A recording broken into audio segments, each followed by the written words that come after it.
ఎనర్జీతో రఫ్ ఆడించాల్సిందే. Put your hands together to welcome Aadi గారు on to the stage.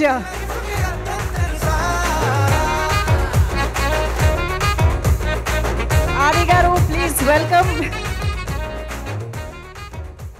Thank you so much. అందరికీ thank you అండి. ఈరోజు మనం సినిమా వాళ్ళ గురించి మాట్లాడుకుందాం, 2 సినిమాని చంపేసే వాళ్ళ గురించి మాట్లాడుకుందాం, 3 మన సినిమా గురించి మాట్లాడుకుందాం. ఓకేనా? ఓకే.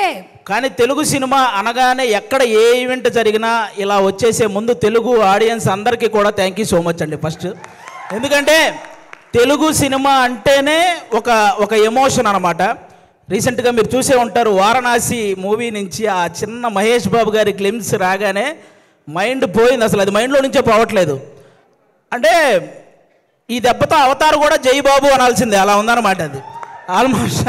అంటే తెలుగు సినిమా అనగానే గౌరవంగా నమస్కారం పెట్టేలా చేసింది నందమూరి తారక రామారావు గారు, అక్కినేని నాగేశ్వరరావు గారు. అయితే తెలుగు సినిమా అనగానే గర్వంగా శాల్యూట్ కొట్టేలా చేసింది మెగాస్టార్ చిరంజీవి గారు. అయితే తెలుగు సినిమా అనగానే ప్రపంచంలో మనం ఏ మూలకు వెళ్ళినా నేను తెలుగునిరా అని ధైర్యంగా చెప్పుకునేలా చేసింది మాత్రం ఎస్ఎస్ రాజమౌళి గారండి. ఆయనకి నాన్ స్టాప్గా సక్సెస్లు రావాలని మనస్ఫూర్తిగా కోరుకుంటున్నాను. ఇప్పుడు ఆ వారణాసి గురించి ఎందుకు మాట్లాడాల్సి వచ్చిందంటే, ఆ రోజు జరిగిన ఆ గ్లోబల్ ఈవెంట్ అంత సక్సెస్ అవ్వడానికి one of the main reason మన సుమగారికి నిజంగా అసలు మామూలు విషయం కాదు. అంటే అంత పెద్ద ఈవెంట్లో చిన్న అంతరాయం కలిగినా కూడా ఆవిడ మేనేజ్ చేసిన విధానం మాత్రం వేరే లెవెలు. అందుకే సుమగారికి ఒక్కసారి గట్టిగా క్లాప్స్ కొట్టాలి ఆ విషయంలో మాత్రం. అదొక్కటే కాదు, ఈ ప్రేమ అంటే సినిమా కంటే ముందు మీకు అసలు సుమ అంటే ఏంటో చెప్తాను మీకు. అసలు జనరల్గా మీరు Sukumar universe, Lokesh Kanagaraj universe, Sujeeth universe ఇవన్నీ చూసుంటారు కదా. కానీ సుమ యూనివర్స్ అనేది వీటన్నిటికంటే పెద్దది. ఎందుకంటే ఒక డైరెక్టర్ తన ముందు సినిమాకి తర్వాత వచ్చే సినిమాకి మధ్య ఒక లింక్ ఉంటే దాన్ని యూనివర్స్ అంటారు కదా. కానీ ఏ ఇండస్ట్రీకి సంబంధించిన ఏ డైరెక్టర్ సినిమా తీసినా ఆ సినిమాకి సుమ గారి యాంకరింగ్కి మధ్య ఒక లింక్ ఉంటుంది, దాన్నే సుమ యూనివర్స్ అంటారు. అందుకే ఆ యూనివర్సే అన్నిటికంటే పెద్దదనమాట. అసలు సుమ అనే పేరులోనే ఉంది. ఎస్ అంటే సక్సెస్ఫుల్గా, యు అంటే అల్టిమేట్గా, ఎం అంటే మీనింగ్ఫుల్గా, ఏ అంటే యాంకరింగ్ చేసేదే మన సుమ గారు. మామూలు విషయం కాదు. అంటే జనరల్గా ఒక తెలుగువాడిగా పుట్టి ఎక్కడో కేరళలో ఉన్న వాళ్ళ చేత మనవాడరా అనిపించుకున్న అల్లు అర్జున్ గారు ఎంత గ్రేటో, ఒక కేరళ అమ్మాయిగా పుట్టి తెలుగు వాళ్ళందరి చేత మన అమ్మాయిరా అనిపించుకున్న సుమగారు కూడా అంతే గ్రేట్ అబ్బా. అంటే తను ఒక కూతురుగా వాళ్ళ అమ్మను బాగా చూసుకుంటూ, ఒక భార్యగా తన భర్తను బాగా చూసుకుంటూ, అలాగే ఒక తల్లిగా తన కొడుకు కూతుర్ని బాగా చూసుకుంటూ, ఒక యాంకర్గా ఇంతమందిని ఎంటర్టైన్ చేస్తూ బాగా చూసుకుంటుందంటే అది మామూలు విషయం కాదు. అందుకే ఆవిడకి నేను అంత పెద్ద ఫ్యాన్ అనమాట. నేను సుమగారికి, నేను సినిమాల్లో మీ అందరికీ తెలుసు పవన్ కళ్యాణ్ గారి ఫ్యాన్ అని, కానీ టీవీలో నాకు బాగా ఇష్టమైన యాంకర్ సుమగారు. నేను ఆవిడకి ఫ్యాన్, నేను అందుకు ఫ్యాన్ అనమాట. బేసిక్గా హీరోల్లో ఫ్యామిలీ హీరోలు ఉంటారు, మామూలు హీరోలు ఉంటారు. అలాగే యాంకర్లో కూడా మామూలు యాంకర్లు, ఫ్యామిలీ యాంకర్లు ఉంటారు. ఫ్యామిలీ హీరో విక్టరీ వెంకటేష్ గారు అయితే ఫ్యామిలీ యాంకర్ మన సుమగారు. అంటే తెలుగు సినిమా ఇండస్ట్రీకి అమ్మాయిలు రావాలంటే ఎక్స్పోజింగ్ చెయ్యాలి, లేకపోతే కమిట్మెంట్ ఇవ్వాలి, ఇలాంటి తప్పుడు ప్రచారాలు చేస్తూ చాలామంది చెప్తుంటారు. కానీ టాలెంట్ ఉంటే అవేం చెయ్యక్కర్లేదు అని నిరూపించినటువంటి మహిళ మన సుమగారు. అంటే మెగాస్టార్ చిరంజీవి గారిని చూసి ఎంతమంది అబ్బాయిలు అయితే ఇన్స్పిరేషన్గా తీసుకొని ఇండస్ట్రీకి వచ్చారో, అలా సుమగారిని ఇన్స్పిరేషన్గా తీసుకొని ఇండస్ట్రీకి వచ్చిన అమ్మాయిలు చాలామంది ఉన్నారు. ఆ విధంగా కూడా ఆమెకి హ్యాట్స్ ఆఫ్ చెప్పుకోవాలి. ఒక ఈవెంట్ అంటే ఆల్మోస్ట్ 4 గంటలు నిలబడి ఆవిడ ఒక్కటే ఎంటర్టైన్ చేస్తూ ఉంటుంది. అలాగే ఒక టీవీ షో చేయాలంటే ఆల్మోస్ట్ 14 గంటలు నిలబడాలి. అంటే ఈవెన్ లేడీస్ ప్రాబ్లమ్స్ ఉన్నా కూడా ఆ పెయిన్ ఫేస్ మీద తెలియకుండా ఇంతమందిని ఎంటర్టైన్ చేస్తూ వస్తుంది. అంటే తను నిలబడి ఒక షోని నిలబెట్టగలిగే ఏకైక యాంకర్ మన సుమగారు. ఆల్మోస్ట్ ఇప్పుడు కాదు, 91లో వచ్చారండి. 91 నుంచి, అంటే 34 సంవత్సరాల నుంచి నాన్ స్టాప్గా మనందరినీ ఎంటర్టైన్ చేస్తూ తన ప్రమోషన్స్తో ఎన్నో సినిమాలను సక్సెస్ చేసిన సుమగారికి కూర్చొని కాదు, ఒక్కసారి అందరూ స్టాండింగ్ ఓవేషన్ ఇచ్చి క్లాప్స్ కొట్టాలని మనస్ఫూర్తిగా కోరుకుంటున్నాను. సీరియస్లీ అసలు అంటే నాకు ఇష్టమైన హీరోలకి, కమెడియన్లకి, డైరెక్టర్లకి, వీళ్ళందరికీ చాలామందికి పద్మశ్రీ, అలాగే పద్మభూషణ్ ఇలాంటి అవార్డులు మీరు రావటం చూశారు. అవన్నీ మనకు కూడా చాలా హ్యాపీనెస్ని ఇచ్చాయన్నమాట. తన ప్రొఫెషన్లో ఇంతమందిని ఎంటర్టైన్ చేస్తూ ఇంతమంది చేత ఒక గౌరవం దక్కించుకున్నటువంటి సుమగారికి కూడా అలాంటి అరుదైన గౌరవం దక్కాలని నేను మనస్ఫూర్తిగా కోరుకుంటున్నాను. నిజంగా థ్యాంక్ యూ సో మచ్ సుమగారు. మీతో పాటు ఈ సినిమాలో చేయడం నిజంగా మా అందరి అదృష్టం. అది నేను షోల్లో చాలాసార్లు అప్పుడప్పుడు ఈవెంట్స్లో చేశాను, కానీ ఒక ఫుల్ ప్లెడ్జ్డ్గా ఎప్పుడూ మీతో పాటు ఒక ట్రావెల్ చేయలేదు. ఈ సినిమాలో చేయగలిగాను కాబట్టి నిజంగా థ్యాంక్ యూ సో మచ్ అండి దానికి. Thank you. ఇప్పుడు అది ఒక్కటే మాట, అంటే నేను మళ్ళీ మీ మీద పని చేస్తే ఈ సీరియస్నెస్ అంతా పోతుంది. సో నేను దీన్ని చాలా సీరియస్గానే తీసుకుంటున్నాను. అండ్ అలాగే అది అయిపోయింది కాబట్టి టాపిక్ వెనకాల వచ్చింది మా అక్క అనుకున్నారు, మా అమ్మ. మీ అమ్మగారు? అవును, యంగ్ అండ్ డైనమిక్. అది థ్యాంక్ యూ సో మచ్ అండి. అలాగే ఇప్పుడు మనం సినిమా వాళ్ళ గురించి మాట్లాడుకున్నాం, ఇప్పుడు సినిమాని చంపేసే వాళ్ళ గురించి మాట్లాడుకుందాం, ఓకేనా? బేసిక్గా సినిమా ఇండస్ట్రీలో ఉన్న పెద్ద పెద్ద వాళ్ళందరికీ ఒకే ఒక్క ఇదండి, ఎవరైతే సినిమా ఇండస్ట్రీలో రైటర్స్ ఉంటారో వాళ్ళని మాత్రం ఇంకొంచెం కేరింగ్గా ఇంకొంచెం వాల్యూ ఇవ్వాలని వాళ్ళకి నేను మనస్ఫూర్తిగా కోరుకుంటున్నాను. ఎందుకంటే రైటర్ అంటే వాడు ఇచ్చింది తీసుకుంటూ చెప్పింది రాసుకుంటూ వెళ్ళిపోతాడనే ఒక చిన్న ఆలోచన నుంచి రైటర్ అనేవాడు ఒక్కసారి నాకు ఎందుకులే అనుకుంటే ఇండస్ట్రీలో ఎవ్వరికీ పని ఉండదు అనే ఒక పెద్ద ఆలోచన చేయాలని నేను మనస్ఫూర్తిగా కోరుకుంటున్నాను. ఎందుకంటే సినిమా ఇండస్ట్రీకి రైటర్ అనేవాడే ఒక హార్ట్ లాంటి వాడు. గుండె కొట్టుకోకపోతే ప్రాణం పోద్ది, అలాగే రైటర్ అనేవాడు పెన్ను పట్టుకోకపోతే ఖచ్చితంగా సినిమా పోద్ది. అందుకే రైటర్లందరినీ ఒక్కసారి సినిమా ఇండస్ట్రీలో ఉన్న రైటర్లందరినీ గ్యాదర్ చేసి వాళ్ళ కష్టసుఖాలు తెలుసుకొని వాళ్ళకు ఒక నూతన ఉత్సాహాన్ని ఇస్తే ఆటోమేటిక్గా మంచి సినిమాలు వస్తూ ఉంటాయి. ఎందుకంటే 1000 కోట్లకు సంబంధించిన వారణాసి లాంటి ప్రాజెక్ట్ రాయగలిగిన రైటర్లు కూడా మన దగ్గర ఉన్నారు, కానీ కనీసం వాళ్ళ అమ్మకి 1000 రూపాయల మందులు కొనుక్కునే స్థితి కూడా లేక వాళ్ళ టాలెంట్ అలాగే వెనకబడిపోతూ ఉంది. అలా రైటర్స్ అందరినీ ఒక్కసారి గ్యాదర్ చేసి వాళ్ళకు ఒక నూతన ఉత్సాహం ఇవ్వాలని సినిమా ఇండస్ట్రీ పెద్దవాళ్ళందరికీ నేను ఒకసారి మనస్ఫూర్తిగా కోరుకుంటున్నాను. అలాగే మీరందరూ గమనిస్తే ఆల్మోస్ట్ సంవత్సరానికి 150-200 సినిమాలు రిలీజ్ అయితే పట్టుమని 10 సినిమాలు కూడా ఆడట్లేదు సినిమా ఇండస్ట్రీలో.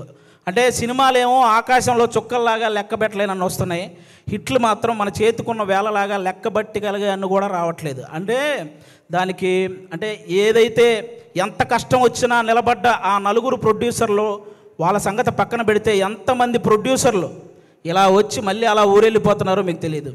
అంటే కొన్ని 100 కోట్ల నష్టం అవి భరించలేక మళ్ళీ తెచ్చుకున్న పరువును కాపాడు కోసం ఆ ఇస్త్రీ చొక్కాలు వేసుకొని ఈఎంఐలు కడుతూ ఉన్న ప్రొడ్యూసర్లు ఇంకా చాలామంది ఉన్నారు. అంటే దేనికంటే ఇదంతా ప్రతి ఒక్కడు ఏదో ఒక సలహా ఇచ్చేయడమే. మలయాళంలో మంజుమాల బాయ్స్ అని ఒక సినిమా చూసి అలాంటి సినిమా మన వాళ్ళు ఎందుకంటే తీరండి అని, పోనీ అలాంటి సినిమా మన వాళ్ళు తీస్తే అందులో ఐటమ్ సాంగ్ పెట్టలేదని ఏడుస్తారు. పోనీ ఏదో ఫ్రెష్ కంటెంట్ ఉండాలి కదండి, ఫ్రెష్ కంటెంట్ కావాలి కదండి, ఫ్రెష్ కంటెంట్ తీసి రిలీజ్ చేస్తే రిలీజ్ రోజు ఫ్లాప్ చేసేసి రిలీజ్కి వచ్చి పాటలు పాడుతుంటారు. రూబా రూబా సదాశివ సన్యాసి ఇలా పాడేస్తుంటారు రిలీజులకు వచ్చి. రిలీజ్ రోజు మనకి అయ్యేం తెలియదు. అలా అంటే ఆ విధంగా ఎవరికి వాళ్ళు సలహాలు ఇచ్చేసి ఆ సినిమాని ఏదో రూపంలో చంపేస్తూ వస్తున్నారు. దానివల్ల ఎక్కువ నష్టం ప్రొడ్యూసర్లకే జరుగుతుంది. వీటన్నిటికంటే ఏదైతే కొన్ని సంవత్సరాల నుంచి మన తెలుగు సినిమాకి బొమ్మ చూపించిన ఐబొమ్మ అనేది ఒకటి ఉందో ఆ దరిద్రం ఇప్పటితో అయితే పోయింది. కానీ దానికంటే పెద్ద దరిద్రం ఏముందంటే సోషల్ మీడియాలో వచ్చే నెగిటివిటీ. అంటే లెజెండరీ యాక్టర్స్ దగ్గర నుంచి ఇప్పుడిప్పుడే ఎదుగుదామని వస్తున్న ప్రతి యాక్టర్ మీద కూడా సోషల్ మీడియాలో విపరీతమైన నెగిటివిటీ. అది కొంతమందికి ఇప్పుడు నాలాంటి వాడు మీరు చేశారనుకో నాకు పెద్ద బాధ ఏమి ఉండదు, నేను మా ఇంట్లో అమ్మా నాన్నలకు నేను చెప్పుకోగలను, అవేం పర్లేదు నేను చూసుకుంటాను. కానీ కొంతమంది అందరికీ అలా ఉండదు. కొంతమంది వాళ్ళ పేరెంట్స్ సెన్సిటివ్ అయి ఉండొచ్చు, ఆ పర్టికులర్ యాక్టర్ సెన్సిటివ్ అయి ఉండొచ్చు.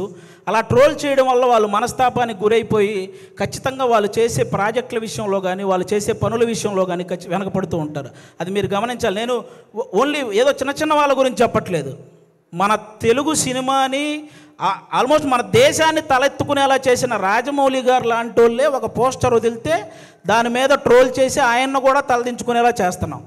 అరే ఒక అనుకున్న ఈవెంట్లో అనుకున్న టైం ప్రకారం ఒక గ్లిమ్స్ ప్లే అవ్వలేదని ఎమోషనల్ అయ్యాడు. అంటే ఆయనకు ఆ సినిమా పట్ల ఉన్న హార్డ్ వర్క్ గురించి, ఆయనకు ఆ సినిమా పట్ల ఉన్న డెడికేషన్ గురించి మనం హ్యాట్స్ ఆఫ్ చెప్పాల్సింది పోయి అందులో కూడా ఏవో కారణాలు వెతుక్కొని ఎలాగోలాగ ట్రోల్ చేయాలి.